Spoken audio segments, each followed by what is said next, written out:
कल्पना कीजिए, साल की सबसे बड़ी ऑनलाइन दिवाली सेल चल रही है। रात के ठीक 12 बजे हैं और देश भर से लाखों लोग एक ही सेकंड में अपने फोन पर बाय नाउ का बटन दबाते हैं। हाँ, और इतनी भारी मांग के बावजूद भी वेबसाइट क्रैश नहीं होती। बिल्कुल, ऑर्डर कंफर्म हो जाता है और बैंक से पैसे भी कट जाते हैं। खैर, हम अक्सर सोचते हैं कि स्क्रीन के पीछे ये सब किसी जादू की तरह हो रहा है, लेकिन इंटरनेट को धाने से बचाने के लिए बैकग्राउंड में एक बेहद जटिल आर्किटेक्चर दौड़ रहा होता है। और आज हम इसी डीप डाइव में इस डिजिटल जादू की परतों को खोलेंगे। ये एक बहुत ही सटीक दृश्य है। मेरा मतलब है, जब किसी भी प्लेटफॉर्म पर अचानक से ट्रैफिक का ऐसा सैलाब आता है ना, तो वो इंफ्रास्ट्रक्चर अपने आप रबर बैंड की तरह नहीं खिंच जाता। हाँ, वहाँ हार्डवेयर की अपनी लिमिट्स होती हैं। सही कहा।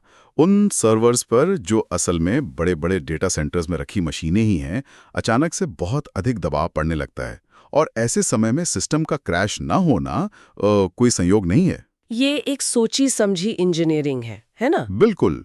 आज हम architectural frontiers, scaling SQL and no SQL for royal research नामक शोध के आधार पर यही विश्लेषण कर रहे हैं कि रॉयल रिसर्च जैसे विशाल उद्यम हो या कोई तेजी से बढ़ता स्टार्टअप, वो अपने डेटाबेस को इस तरह से कैसे डिजाइन करते हैं कि वो भारी दबाव में भी ना टूटे। ठीक है, आइए इसे विस्तार से समझते हैं। मूल रूप से डेटाबेस स्केलिंग का अर्थ क्या होता है? मेरा मतलब है, अगर हम तकनीकी शब्दावली को किनारे रख लें तो जमीनी स्तर पर इसका क्या काम है? ज्यादातर लोग सोचते हैं कि स्केलिंग का मतलब सिर्फ इतना है कि हम एक बड़ी हार्ड ड्राइव खरीद लें ताकि अधिक डेटा स्टोर किया जा सके। लेकिन ये एक आम गलतफहमी है। अच्छा, तो फिर क्या है ये असल में? असल में डेटाबेस स्केलिंग का मतलब डेटाबेस को वो मांसपेशियां या मसल देना है जिससे वो अधिक वजन उठा सके। और ये वजन कई तरह का हो सकता है। जैसे कि डेटा का आकार अचानक से दुगना हो जाना। हाँ, या फिर एक ही समय पर डेटाबेस से जानकारी मांगने वाले यूजर्स की संख्या 10 गुना बढ़ जाना, जिसे हम थ्रूपुट कहते हैं। यानी एक सेकंड में कितने ऑपरेशंस प्रोसेस हो रहे हैं। और उसे बिना सिस्टम को धीमा किए बनाए रखना, वही स्केलिंग है। एग्जैक्टली। चुनौती सिर्फ डेटा को रखने की नहीं है, बल्कि उन लाखों लोगों को एक साथ बिना किसी रुकावट के वो डेटा तुरंत उपलब्ध कराने की है। तो इस तर्क के आधार पर अगर किसी सिस्टम पर भार लगातार बढ़ रहा है तो किसी के भी दिमाग में पहला विचार यही आएगा कि जो सर्वर पहले से है उसी के अंदर और अधिक ताकतवर प्रोसेसर लगा दिए जाएं। हाँ, रैम बढ़ा दी जाए। बिल्कुल, ये सबसे सीधा समाधान लगता है ना? और तकनीकी दुनिया में इसे ही वर्टिकल स्केलिंग या फिर स्केलिंग अप कहा जाता है। ये स्केलिंग का सबसे बुनियादी और परंपरागत तरीका है। यानी जो एक मुख्य मशीन है उसे ही एक सुपर कंप्यूटर में बदलने की कोशिश करना। तो सही बात है। और कई कंपनियां शुरुआत में इसी दृष्टिकोण को अपनाती हैं, क्योंकि इसकी सबसे बड़ी खूबी इसकी सरलता है। आपके सॉफ्टवेयर या एप्लीकेशन के कोड को पता भी नहीं चलता कि कुछ बदला है। उसे बस अचानक से काम करने के लिए अधिक ताकत मिल जाती है। और क्योंकि सारा डेटा एक ही मशीन के अंदर एक ही मेमोरी स्पेस में मौजूद होता है, इसलिए डेटा कंसिस्टेंसी बनाए रखना बहुत आसान होता है। हाँ, सब कुछ एक ही जगह पर होने से सिस्टम को ज्यादा सोचना नहीं पड़ता। ये तो कुछ ऐसा हुआ जैसे किसी मौजूदा घर के ऊपर और मंजिलें बनाते जाना। आपके पास पहले से एक नींव है, एक ढांचा है, और आप बस उसी के ऊपर निर्माण करते जा रहे हैं ताकि अधिक लोगों को रहने की जगह मिल सके, और इसमें आपको कोई नया प्लॉट नहीं खरीदना पड़ता। लेकिन यहाँ एक बड़ा सवाल उठता है, क्या किसी इमारत को असीमित रूप से ऊंचा नहीं किया जा सकता? मेरा मतलब है, एक बिंदु ऐसा जरूर आता होगा जहां भौतिक सीमाएं आ जाती हैं या लागत बहुत अधिक हो जाती है। बिल्कुल, और वही भौतिक सीमा ही वो चीज है जो बड़े आर्किटेक्ट्स की नींद उड़ा देती है। क्योंकि एक मदरबोर्ड में स्लॉट्स की संख्या सीमित होती है, आप उसमें अनगिनत रैम तो नहीं ठूस सकते हैं ना? सही कहा। वर्टिकल स्केलिंग की एक बहुत ही सख्त सीलिंग होती है। आप बाजार का सबसे बेहतरीन और सबसे महंगा हार्डवेयर खरीद सकते हैं, लेकिन एक बिंदु के बाद मशीन को और बड़ा नहीं किया जा सकता। और मुझे लगता है इसकी लागत भी बहुत तेजी से बढ़ती होगी। हाँ, ये दूसरी सबसे बड़ी समस्या है, लागत का एक्सपोनेंशियल रूप से बढ़ना। एक सामान्य सर्वर से दुगना शक्तिशाली सर्वर खरीदना आपको 4 गुना या उससे भी अधिक महंगा पड़ सकता है। बाप रे! और क्या इसमें डाउन टाइम का भी कोई चक्कर होता है? यही तो सबसे बड़ी चुनौती है। उस मशीन में नए पार्ट्स लगाने के लिए आपको उसे कुछ समय के लिए बंद करना ही पड़ेगा। और ई-कॉमर्स या शेयर बाजार जैसी जगहों पर जहां हर मिलीसेकंड में लाखों का लेन-देन होता है, सिस्टम का 5 मिनट के लिए भी बंद होना एक बहुत बड़ी तबाही हो सकती है। बिल्कुल, करोड़ों का नुकसान हो सकता है। तो कोई भी व्यवसाय ये जोखिम नहीं उठाना चाहेगा कि उसका प्लेटफॉर्म तब बंद हो जाए जब सबसे ज्यादा लोग उसका उपयोग करना चाह रहे हों। तो अगर हम अपनी इमारत को और अधिक ऊंचा नहीं ले जा सकते और नई मंजिल जोड़ने के लिए पूरी इमारत खाली करनी पड़ रही है, तो निश्चित रूप से आर्किटेक्चर को एक नई दिशा में सोचना पड़ा होगा। हाँ, उन्हें ऊपर जाने के बजाय बाहर की ओर फैलना होगा। और यहीं से हॉरिजॉन्टल स्केलिंग की शुरुआत होती है, जिसे हम स्केलिंग आउट कहते हैं, है ना? सही। जब एक सुपर कंप्यूटर की भौतिक सीमाएं जवाब दे जाती हैं, तो हम एक बड़ी मशीन पर निर्भर रहने के बजाय सैकड़ों या हजारों कमोडिटी हार्डवेयर एक साथ जोड़ देते हैं। कमोडिटी हार्डवेयर यानी सामान्य और सस्ते सर्वर। हाँ, बिल्कुल। और ये दृष्टिकोण ही डिस्ट्रीब्यूटेड सिस्टम्स की नींव है। लेकिन ये वर्टिकल स्केलिंग जितना सरल नहीं है। खैर, उतना सरल तो नहीं होगा। तो इसमें किस तरह की तकनीकों का इस्तेमाल होता है? इसके लिए शार्डिंग जैसी जटिल तकनीकों का इस्तेमाल होता है। शार्डिंग का मतलब है कि आपके पूरे डेटाबेस को छोटे-छोटे तार्किक हिस्सों में काट दिया जाता है। अच्छा, मतलब डेटा को अलग-अलग टुकड़ों में बांट दिया जाता है? हाँ, मान लीजिए A से M तक नाम वाले यूजर्स का डेटा सर्वर 1 पर है और N से Z तक का डेटा सर्वर 2 पर। और फिर एक लोड बैलेंसर होता है, जो ट्रैफिक पुलिस की तरह काम करता है। यहाँ जो बात सबसे अधिक रोचक है वो ये है कि ये लोड बैलेंसर ही तय करता है कि कौन सा अनुरोध किस सर्वर के पास जाएगा। वाह! तो ये एक गगनचुंबी इमारत बनाने के बजाय छोटे-छोटे घरों का एक पूरा मोहल्ला बसाने जैसा है, जहां हर घर अपना काम कर रहा है और सब एक सड़क से जुड़े हैं। बिल्कुल सही एनालॉजी है ये। लेकिन अगर हम डेटा को इस तरह से बांट रहे हैं, तो क्या ये ट्रैक करना एक नाइटमेयर नहीं बन जाता कि कौन सी जानकारी कहाँ रखी है?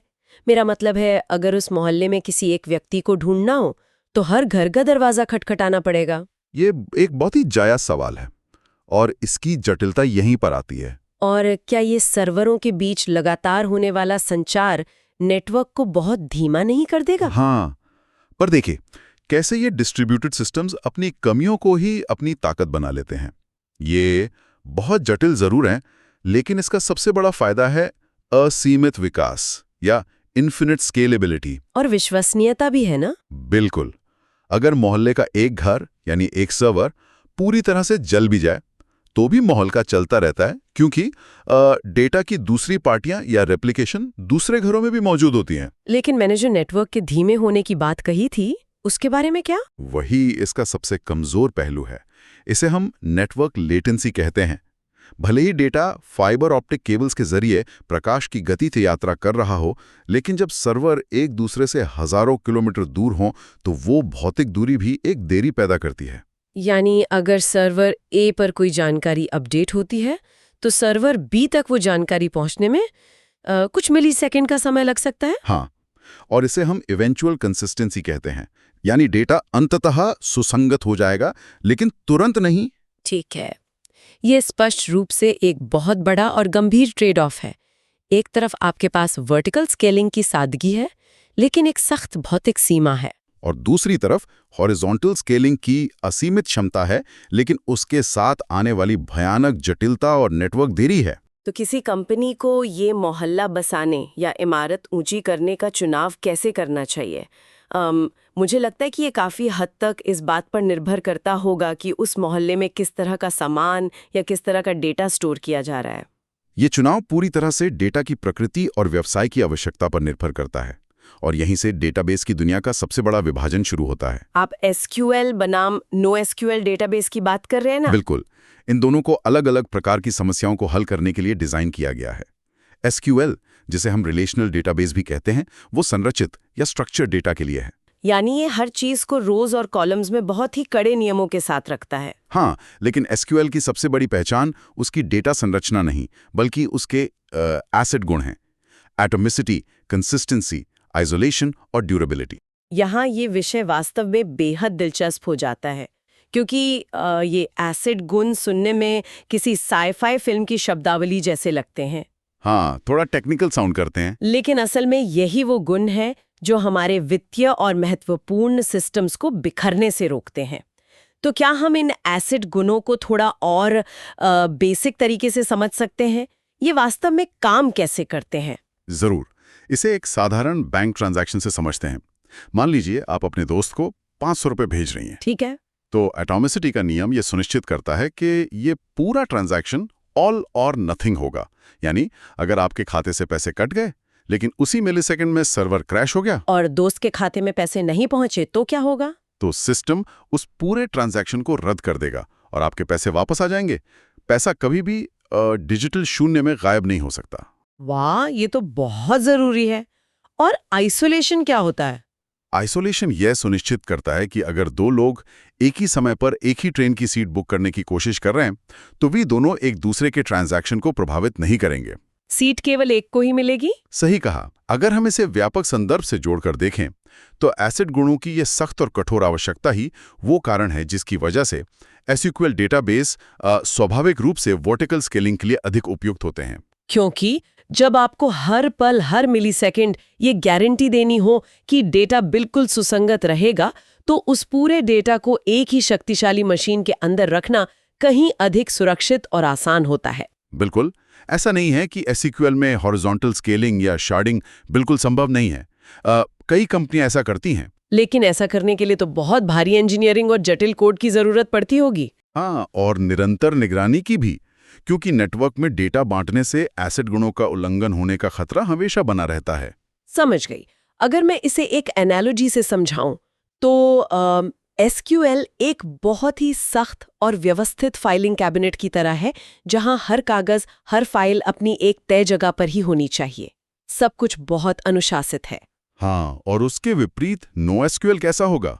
नो एसक्यूएल एक विशाल, खुले और बेहद व्यस्त गोदाम की तरह है, जहां हजारों कर्मचारी लगातार सामान फेंक रहे हैं। वहां ये चिंता नहीं की जाती कि बॉक्स किस शेल्फ पर एकदम सही तरीके से रखा है। बिल्कुल। उनका फोकस किस चीज पर होता है? उनका फोकस इस बात पर होता है कि सामान बिना रुके अंदर आता रहे और बाहर जाता रहे। ये एक बहुत ही जीवंत तुलना है। नो एसक्यूएल डेटाबेस का जन्म ही उन जगहों के लिए हुआ था जहां डेटा की कोई तय संरचना नहीं थी और जहां गति किसी भी अन्य चीज से ज्यादा महत्वपूर्ण थी। जैसे कि सोशल मीडिया के पोस्ट्स, यूजर्स के क्लिक्स का डेटा या फिर सेंसर से आने वाली लगातार जानकारी। हाँ, वहां ऐसे नियम लगाने से सिस्टम बहुत धीमा हो जाएगा। इसलिए नोसिक्वल स्वाभाविक रूप से अपने मूल डिजाइन से ही हॉरिजॉन्टल स्केलिंग के लिए बने, क्योंकि यहाँ कोई सख्त संरचना या एसिड नियमों का भारी बोझ नहीं होता। सही बात है।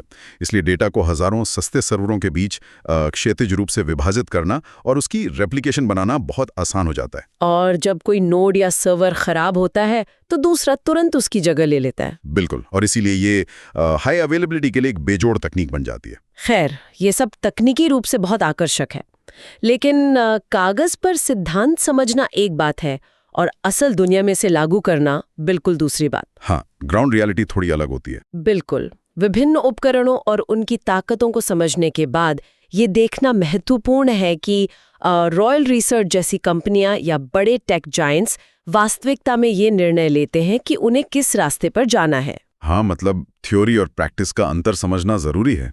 तो इस सब का आखिर क्या मतलब है? जब कोई टेक लीडर या सीटीओ एक खाली व्हाइट बोर्ड के सामने खड़ा होता है तो वो ये कैसे तय करता है कि उसे अपना करोड़ों डॉलर का सिस्टम कैसे बनाना है? ये एक बहुत ही महत्वपूर्ण प्रश्न खड़ा करता है, क्योंकि यहाँ तकनीक और व्यापार आपस में टकराते हैं। रॉयल रिसर्च जैसी संस्था के लिए ये केवल एक एटा का चुनाव नहीं है, ये उनके व्यवसाय की लीड तय करने का फैसला है ना? बिल्कुल। और हमारा स्रोत मटेरियल स्पष्ट करता है कि यह निर्णय 4 मुख्य स्तंभों पर टिका होता है। पहला और सबसे महत्वपूर्ण है एप्लीकेशन की जरूरत। मतलब वो किस तरह का डेटा मैनेज कर रहे हैं? हाँ, अगर रॉयल रिसर्च अपने कर्मचारियों के वेतन या फाइनेंशियल ग्रांट्स का प्रबंधन कर रहा है तो उन्हें एसक्यूएल की सख्त निरंतरता चाहिए। और अगर वे मौसम की भविष्यवाणी करने वाले लाखों सेंसर से हर सेकंड आ रहे डेटा को स्टोर कर रहे हैं तो उन्हें नो एसक्यूएल की गति और हॉरिजॉन्टल स्केलेबिलिटी चाहिए। सही पकड़ा आपने। दूसरा बड़ा कारक है बजट। क्या कंपनी शुरू में ही बड़े और महंगे सर्वर खरीदने में, जिसे कैपिटल एक्सपेंडिचर कहते हैं, भारी निवेश करना चाहती है, या फिर क्लाउड पर सस्ते सर्वर किराए पर लेकर, यानी ऑपरेशनल एक्सपेंडिचर के तहत हॉरिजॉन्टल रूप से आगे बढ़ना चाहती है? बिल्कुल।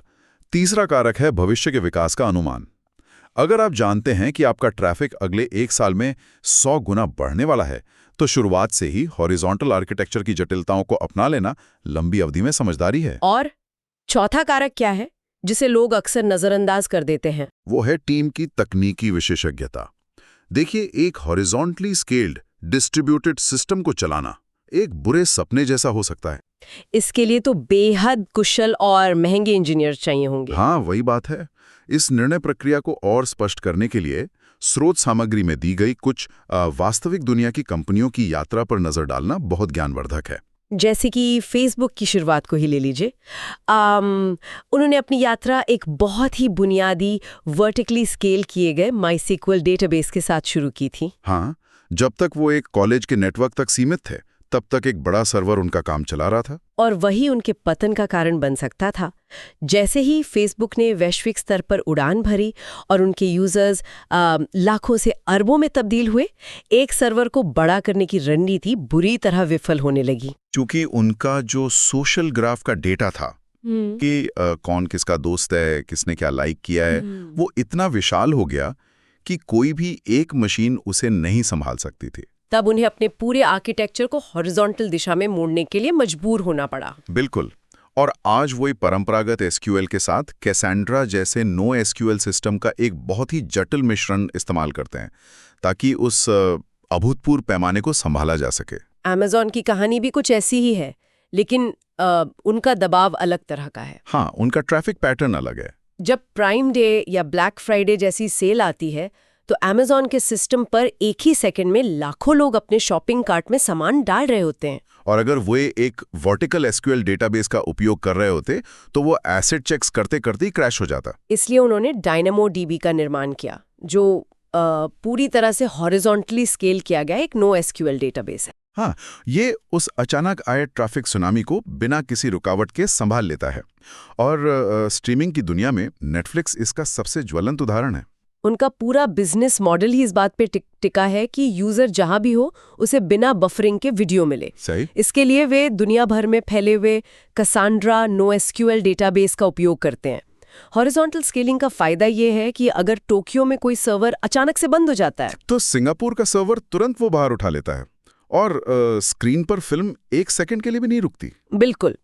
इन उदाहरणों से ये स्पष्ट हो जाता है कि कोई भी डेटाबेस सर्वश्रेष्ठ नहीं होता। सर्वश्रेष्ठ वही है जो आपके व्यवसाय के पैमाने और उसकी समस्याओं से सबसे सटीक रूप से मेल खाता हो। हाँ, वही बेस्ट चॉइस होती है। तो इस पूरी चर्चा और स्रोत सामग्री का सार यही है कि डेटाबेस आर्किटेक्चर की दुनिया में अब कोई भी जादुई छड़ी नहीं है। एसक्यूएल और वर्टिकल स्केलिंग आपको सादगी, विश्वसनीयता और रात को चैन की नींद देते हैं, क्योंकि वहां डेटा पूरी तरह से सुरक्षित और सुसंगत रहता है। वहीं दूसरी ओर नो एसक्यूएल और हॉरिजॉन्टल स्केलिंग असीमित विकास की संभावनाएं और सिस्टम के कभी ठप ना होने की गारंटी लेकर आते हैं, लेकिन वो अपने साथ भारी जटिलता और नेटवर्क ओवरहेड का दर्द भी लाते हैं। बिल्कुल। इस विश्लेषण का अंतिम निष्कर्ष यही है कि रॉयल रिसर्च हो या कोई नया उभरता हुआ स्टार्टअप, उन्हें अपनी अनूठी तकनीकी ज़रूरतों, अपनी टीम की क्षमताओं और भविष्य के ट्रैफिक के तूफानों का सही अनुमान लगाकर ही आगे बढ़ना चाहिए। यानी इन दोनों अप्रोचेस के बीच एक बेहद नाजुक संतुलन खोजना होता है। हाँ, एक बैलेंस बनाना ही सबसे बड़ी कामयाबी है। ये तो स्पष्ट है कि आज के समय में सही उपकरण का चुनाव कैसे किया जाता है और इसके पीछे की इंजीनियरिंग कितनी जटिल है। लेकिन इस चर्चा को खत्म करने से पहले एक ऐसा विचार है जो इस पूरे परिदृश्य को देखने का हमारा नजरिया ही बदल सकता है। ओह, वो क्या है? चूंकि तकनीक लगातार विकसित हो रही है और हॉरिजॉन्टल स्केलिंग अनगिनत सर्वरों को जोड़कर असीमित विकास का वादा करती है, तो जरा सोचिए, क्या भविष्य में डेटाबेस स्केलिंग की सबसे बड़ी चुनौती डेटा को स्टोर करना रह जाएगी? ये बहुत गहरा सवाल है। देखिए, अगर हम अपना डेटाबेस दुनिया भर में फैले 10,000 सर्वरों में बांट देते हैं, तो सबसे बड़ी बाधा उन मशीनों के बीच संचार की होगी।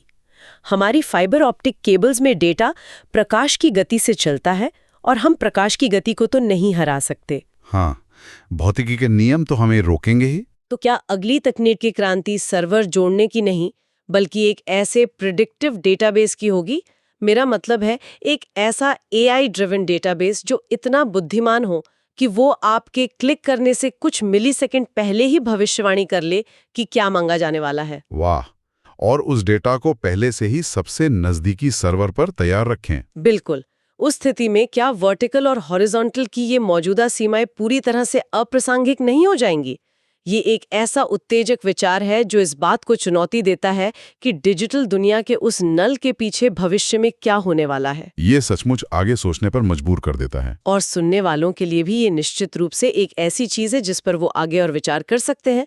तो आज के इस डीप डाइव के लिए बस इतना ही। इस चिटचैट में बहुत मजा आया। हाँ, मुझे भी। अलविदा और टेक केयर।